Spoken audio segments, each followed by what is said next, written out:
അപ്പോൾ ഞങ്ങൾ first time pasta ഉണ്ടാക്കിയിട്ടുണ്ട് കേട്ടോ. അപ്പോൾ അതിൻ്റെ ഒരു കുഞ്ഞു വീഡിയോ ആണ്. അപ്പോൾ നമ്മളത് ആ പാസ്ത എടുത്ത് വെച്ചിട്ടുണ്ട്. പിന്നെ വെളുത്തുള്ളി നമ്മൾ ഇങ്ങനെ ചെറുതായിട്ട് കട്ട് ചെയ്ത് വെച്ചിട്ടുണ്ട്. പിന്നെ ഒരു പാത്രത്തിൽ നമ്മൾ വെള്ളം തിളപ്പിക്കാൻ വേണ്ടി എടുത്തിട്ടുണ്ട്. അതിലേക്ക് കുറച്ച് ഉപ്പും കൂടി ആഡ് ചെയ്ത് കൊടുത്തു. പാത്രത്തിൽ ജസ്റ്റ് ഒരു കറ പോലെ ഉണ്ട് കേട്ടോ. അതിന് സ്ക്രബ്ബർ വാങ്ങിയിട്ട് വേണം അത് കളയാൻ. നെക്സ്റ്റ് നമ്മളതിലേക്ക് വെള്ളം ജസ്റ്റ് തിളച്ച് കഴിയുമ്പോൾ പാസ്ത ആഡ് ചെയ്ത് കൊടുക്കും. അത് നന്നായി തിളച്ച് കഴിയുമ്പോൾ നമ്മൾ മീഡിയം ഫ്ലെയിമിൽ അത് ഇടയ്ക്കിടയ്ക്ക് ഇളക്കി കൊടുക്കണം. എന്നിട്ട് അത് കുക്ക് ചെയ്തെടുക്കണം കേട്ടോ. ഇത് ഞാനൊരു 9 മിനിറ്റ് എന്തോ കുക്ക് ചെയ്തെടുത്തിട്ടുണ്ട്.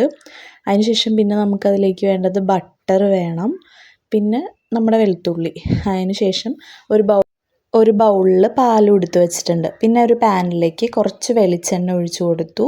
അതിനുശേഷം നമ്മൾ അതിലേക്ക് ബട്ടർ ആഡ് ചെയ്ത് കൊടുത്തു കേട്ടോ. ബട്ടർ നന്നായിട്ട് മെൽറ്റായി കഴിയുമ്പോൾ നമ്മളതിലേക്ക് നമ്മൾ കട്ട് ചെയ്ത് വെച്ചിരിക്കുന്ന വെളുത്തുള്ളിയും കൂടി നന്നായിട്ടിട്ട് ഇങ്ങനെ ഒന്ന് മിക്സ് ചെയ്തെടുക്കുക.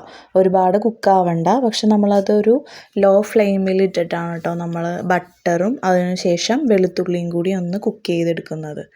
അപ്പോൾ വെളുത്തുള്ളി നന്നായിട്ട് നമ്മൾ അതിലേക്കിട്ട് കുക്ക് ചെയ്തെടുക്കുകയാണ്. ഒരുപാട് കളറൊന്നും ചേഞ്ച് ആവണ്ട കേട്ടോ. പിന്നെ ഞാൻ ഓരോ വീഡിയോസൊക്കെ കണ്ടിട്ട് അതിൽ നിന്ന് എനിക്ക് മനസ്സിലായത് വെച്ചിട്ടാണ് കേട്ടോ ഞാൻ ഈ പാസ്ത ഉണ്ടാക്കിയിരിക്കുന്നത്. എനിക്കല്ലാതെ പാസ്തയുടെ ഒന്നും അറിയില്ല.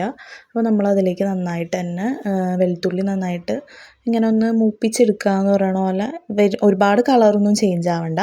നെക്സ്റ്റ് നമ്മളതിലേക്ക് മീഡിയം ഫ്ലെയിമിലാക്കിയിട്ട് നമ്മളതിലേക്ക് പാലും കൂടി ചേർത്തിട്ട് നന്നായിട്ട് മിക്സ് ചെയ്തതിന് ശേഷം നമ്മൾ അതിലേക്ക് പാസ്ത നമ്മൾ ആ തിളപ്പിച്ച വെള്ളത്തിൽ നിന്ന് മാറ്റി വെച്ചിട്ടുണ്ടായിരുന്നു.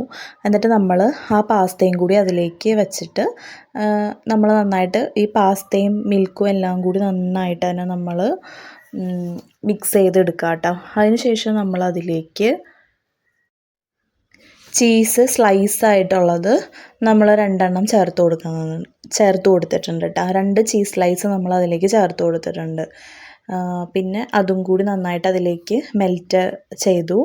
എന്നിട്ട് നന്നായിട്ട് തന്നെ മിക്സ് ചെയ്തുകൊണ്ടിരിക്കുകയാണ് കേട്ടോ. നമ്മൾ ഇപ്പോഴൊക്കെ ഫ്ലെയിം ലോ ഫ്ലെയിമിൽ തന്നെയാണ് കേട്ടോ വെച്ചിരിക്കുന്നത്. നന്നായിട്ടൊന്ന് കുറുക്കിയെടുക്കണത്. വൈറ്റ് ക്രീമി സോസ് പാസ്ത അങ്ങനെയൊക്കെ പറഞ്ഞിട്ടാണ് ഇതിൻ്റെ പേര്.